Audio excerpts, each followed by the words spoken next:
പശ്ചിമേഷ്യ വീണ്ടും ഒരു മഹായുദ്ധത്തിന്റെ മുനമ്പിലേക്ക് അതിവേഗം വഴുതി വീഴുകയാണ്. ലോകം ശ്വാസമടക്കി പിടിച്ചു നോക്കി നിൽക്കുന്ന ആഗോള രാഷ്ട്രീയത്തിലെ ഏറ്റവും നിർണായകമായ മണിക്കൂറുകളിലൂടെയാണ് ഇപ്പോൾ കാര്യങ്ങൾ കടന്നു പോകുന്നത്. അമേരിക്കയും ഇറാനും തമ്മിലുള്ള പരസ്യമായ വെല്ലുവിളികൾ കേവലം ഒരു നയതന്ത്ര തർക്കത്തിനപ്പുറം സർവനാശത്തിന്റെ യുദ്ധകാഹളമായി മാറിക്കഴിഞ്ഞു. അമേരിക്കൻ ഭരണകൂടത്തിന് നേരത്തെ കടുത്ത ഭാഷയിലാണ് ഇറാന്റെ പരമോന്നത നേതാവ് ആയത്തുള്ള മുജ്തബ ഖമനേയി ഇപ്പോൾ രംഗത്ത് വന്നിരിക്കുന്നത്.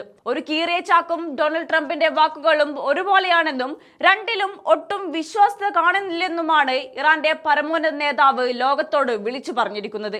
അമേരിക്കൻ പ്രസിഡന്റിന്റെ ഒപ്പ് വെറുമൊരു കഷ്ണം കടലാസ് മാത്രമാണെന്ന് തുറന്നടിച്ച ഖമനേയി അന്താരാഷ്ട്ര ധാരണാപത്രങ്ങളിലെ വ്യവസ്ഥകൾ അമേരിക്ക ആവർത്തിച്ച് ലംഘിച്ചതായും ആരോപിക്കുന്നുണ്ട്.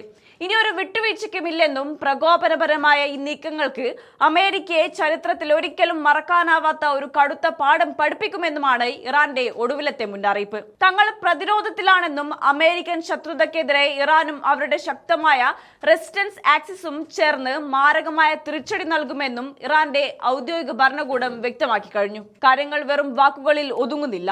ഇറാന്റെ പരമോന്നത നേതാവിന്റെ ഈ പ്രഖ്യാപനത്തിന് തൊട്ടു പിന്നാലെ പശ്ചിമേഷ്യയെ ഞെട്ടിച്ചുകൊണ്ട് ഇറാന്റെ നിർണായകമായ ആ ഔദ്യോഗിക പ്രഖ്യാപനം പുറത്തുവന്നു. ഇസ്ലാമാബാദ് MOU പ്രകാരമുള്ള വെടിനിർത്തൽ ഉൾപ്പെടെയുള്ള എല്ലാ കരാറുകളിൽ നിന്നും പ്രതിബദ്ധതകളിൽ നിന്നും ഇറാൻ പൂർണ്ണമായും പിന്മാറിയിരിക്കുന്നു. അമേരിക്ക കരാറുകൾ ചവിട്ടിമതിച്ച സാഹചര്യത്തിൽ തങ്ങൾക്കിനി കരാർ ബാധ്യതകൾ നിറവേറ്റാൻ സാധിക്കില്ലെന്നാണ് ഇറാന്റെ ഡെപ്യൂട്ടി വിദേശകാര്യമന്ത്രി കാസിം ഗരീബാബാദി പ്രഖ്യാപിച്ചത്. ഇതോടെ ഇരു രാജ്യങ്ങളും തമ്മിലുള്ള നയതന്ത്ര ബന്ധത്തിന്റെ അവസാനത്തെ നൂൽപാലവും തകർന്നിരിക്കുകയാണ്. എന്നാൽ ഇതിലും ഭീകരമായ മറ്റൊരു അന്ത്യശാസനമാണ് ഇറാന്റെ സൈനിക കേന്ദ്രങ്ങളിൽ നിന്ന് ഇപ്പോൾ ഉയരുന്നത്. ചർച്ചയും യുദ്ധവും ഒരേ സമയം ഒപ്പം കൊണ്ടുപോകാമെന്ന അമേരിക്കയുടെ ഇരട്ടത്താപ്പ് നയം ഇനി നടപ്പില്ലെന്ന് ഇറാന്റെ പരമോന്നത നേതാവിന്റെ സൈനിക ഉപദേശകൻ മോഹ്സെൻ റസായി കൃത്യമായി മുന്നറിയിപ്പ് നൽകി കഴിഞ്ഞു. ചർച്ചകളുടെ വാതിലുകൾ ഔദ്യോഗികമായി അടച്ചുകൊണ്ട് സൈന്യം സർവ്വസന്നാഹങ്ങളോടെയും തയ്യാറെടുത്തു കഴിഞ്ഞു എന്നതാണ് അർത്ഥമാക്കുന്നത്.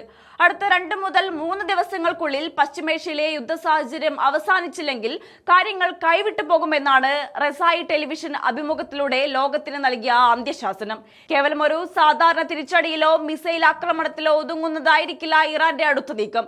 രാഷ്ട്രീയ അതിർത്തികൾക്കപ്പുറമുള്ള ശത്രുക്കളുടെ നേരെ ആക്രമണവും പൂർണ്ണമായ നാശവും ലക്ഷ്യമിടുന്ന തികച്ചും പുതിയൊരു യുദ്ധമുറയിലേക്ക് ഇറാൻ സൈന്യം കടക്കും.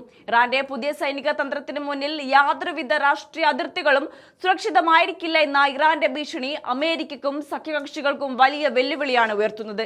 ആണവ സൈനിക ശക്തികൾ തമ്മിലുള്ള ഈ നേർക്കുനേർ പോരാട്ടം വരും ദിവസങ്ങളിൽ ഒരു 3ാം ലോക മഹായുദ്ധത്തിലേക്ക് വഴിമാറുമോ എന്ന ആശങ്കയിലാണ് ആഗോള സമൂഹം. വരും മണിക്കൂറുകളിൽ അമേരിക്കയുടെ ഭാഗത്തു നിന്നുണ്ടാകുന്ന നയതന്ത്ര നീക്കങ്ങളും സൈനിക വിന്യാസങ്ങളും ഈ ഭൂഗോളത്തിന്റെ തന്നെ ഭാവി നിർണ്ണയിക്കും. കാത്തിരിക്കാം വൻ ശക്തികളുടെ ഈ പോരാട്ട ഭൂമിയിൽ അടുത്തതായി എന്താണ് സംഭവിക്കാൻ പോകുന്നതെന്നറിയാൻ.